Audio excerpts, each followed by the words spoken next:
আর এটা হচ্ছে DS Redmi Note 7 Pro। Telecom আবারও একটা নতুন ভিডিও। রেডমি নোট 7 প্রো প্রবলেমটা ছিল, কাস্টমার বলেছিল যে ডিসপ্লে ছবি আসছে না, সেটা দেখেছি। তাই আমি সেটটা খোলার পর দেখি যে ডিসপ্লে কানেক্টার প্রবলেম। আমি ডিসপ্লে কানেক্টারটা চেঞ্জ করে মধ্যে অন করে ফেলেছি।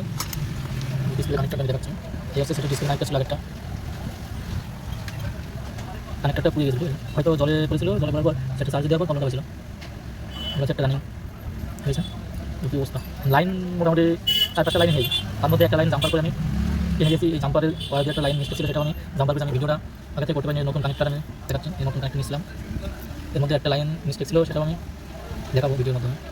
কী অবস্থা কানেক্টার, কী অবস্থা, এগুলো লাগানো অনেক মানে সূক্ষ্ম, অনেক সূক্ষ্ম হাতে কাজ। এগুলো না দেখলে বুঝতে পারবে না, অনেকে দেখতেই পারে না জিনিসটা কত সূক্ষ্ম। আমি এখানে বুঝতে পারবো কানেক্টারটা, এই কানেক্টারগুলো আমাদের তার মধ্যে একটা জাম্পার করেছিলাম, সেই জাম্পারটা আমি দেখাবো।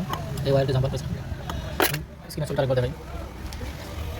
সেটটা ওইটা চাপ দিয়ে ওই পুরোনো কানেক্টার, প্রথম কানেক্টার যেটা ছিল না, ওটা হচ্ছে সেটটা অন হচ্ছিল কিন্তু ব্লু আসছিল, ওর মাঝে সাইডে ধরলে অন হচ্ছিল কিন্তু কাজে প্রবলেম হচ্ছিল, কাজে কাজ করছিল না, প্লাস দাগ দাগ দাগ দাগ ছবি আসছিল। এখন কাজও কাজ করছে, ছবি ঠিক আছে। আমি সেটা কন্টিনিউ হবে, আমি যেটা দেখাতে চাচ্ছিলাম জাম্পারটা কীভাবে হয়েছে সেটা দেখাবো।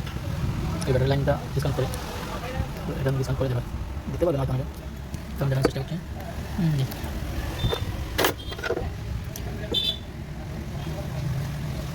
এই একটা লাইন, এই লাইনটা মিস্টেক ছিল, এই লাইনটা জাম্পার করেছে। আমার হয়তো মাইক্রো স্কোপ নেই লাইনটা, ঠিক আছে। আর ইতিমধ্যে আমি আরেকটা ভিডিও সার্চছিলাম ফেসবুকে, ইউটিউবে। আমার মেশিন আর্টিস্ট টেলিকমে চলে এসেছে, অনেকেই জানে, অনেক বন্ধুরা জানে না। মেশিনে আমি স্টিকার, ব্যাক ফ্রন্টে স্টিকার লাগাচ্ছি, যাদের লাগানোর মন মানসিকতা আছে, লাগাবো, স্থান জায়গা বিবেচনা না, আর্টিস্ট টেলিকমে শুনে লাগলা অল্প খুবই কম মূল্যে পেয়ে যাবেন। তো ডিসকাউন্টে আমি এটা স্টিকারটা লাগিয়ে দিচ্ছি। আমার ভিডিও আছে, সেই ভিডিওটা, এই ভিডিওটা আমি একসাথে ছাড়বো ফেসবুকে। যেহেতু অনেকে স্মার্ট ওয়াচের স্ক্রিনবোর্ডটা লাগাচ্ছে, অনেকে আমি লাগিয়ে দিয়েছি। আর আগে স্ক্রিনবোর্ডটা কাটে সাথে সাথে কোনো মানে এইবার লাগবে না, এই ভিডিওতে এখন একটু অন করে দেখে দিই ভিডিও। আর্টিস্ট টেলিকমে চলে আসবে, খুব যত্ন সহকারে স্টিকার ফ্রন্টে যেগুলো কার্ভ ডিসপ্লে আছে, কার্ভ ডিসপ্লে, নর্মাল ডিসপ্লে সবগুলোই লাগানো হয়। এবং অন্যান্য দোকানের চেয়ে আশা করে কমে হয়ে যাবে। যেগুলো মোবাইল আছে, যেগুলো কার্ভ ডিসপ্লে, এগুলোর মধ্যে দিলে আর যেগুলো তোমার ব্যবহার থাকবে ওগুলো এরকম হয়ে যাবে। আমি স্ক্রিনে রেখে দিচ্ছি কী কী সেটের ফোন আছে, ট্যাব আছে, স্মার্ট ওয়াচ আছে, ক্যামেরা গ্লাস অনলি, আর ব্যাক লাগালে তো ক্যামেরা গ্লাস সাথে তো থাকবেই। তারপর তোমার ইয়ার ড্রপস, যেগুলো তোমার হচ্ছে বাক্সমাকে স্টিকার অনেকে কভারের জন্য বলে না, সেরকম স্টিকার করে নিতে পারো। ফোন ক্যামেরার যেগুলো ক্যামেরা আছে না, যেগুলো ভিডিও সেগুলো হবে, ল্যাপটপ হবে, সাউন্ড বার হবে, আর অনেক লোক গেমিং ক্যামেরা যেগুলো হবে, ক্যামেরা হবে, অনেক অনেক অনেক অনেক বলা শেষ নেই। ভিডিও হচ্ছে ভিডিও। ও তারপরে একটা অনেক অনেক অনেক অনেক বাইরে খাবার খাওয়ার ভালো যাবে, এমনি আইসক্রিম ট্রিম এগুলো ভালো যাবে, ঠিক আছে। আর্টিস্ট টেলিকম, গুড বাই, ভালো থেকো।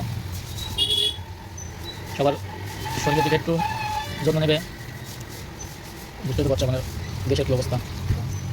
মানুষের প্রত্যেকটা মানুষের শরীরের রোগ, সারা মানুষকে শরীরের দিকে যত্ন নেবে, ঠিক আছে ভাই। পরের ভিডিও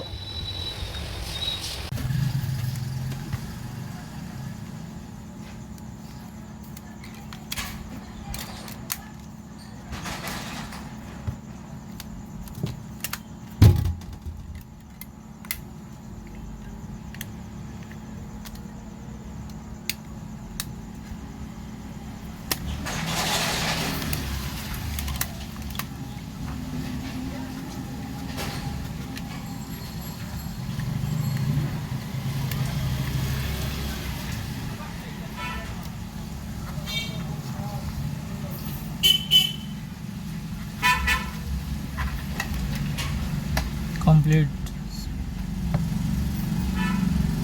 সেটটা কমপ্লিট হয়ে গেছে। সুইচে প্রবলেম ছিল, volume switch up down change করা হয়েছে।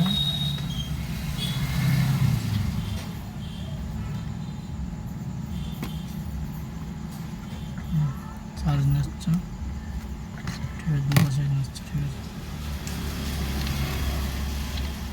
ওকে, good bye. Double charging, fast charging show করছে।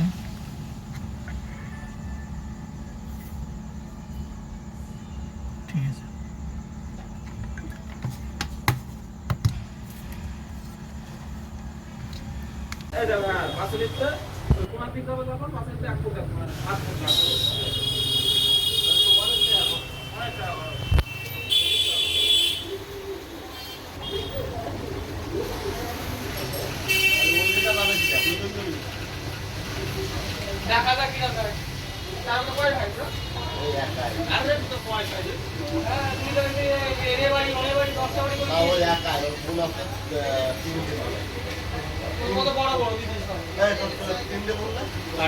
আরও নতুন নতুন ভিডিও দেখতে হলে আরডিএস টেলিকমের পেজটি ফলো করতে হবে।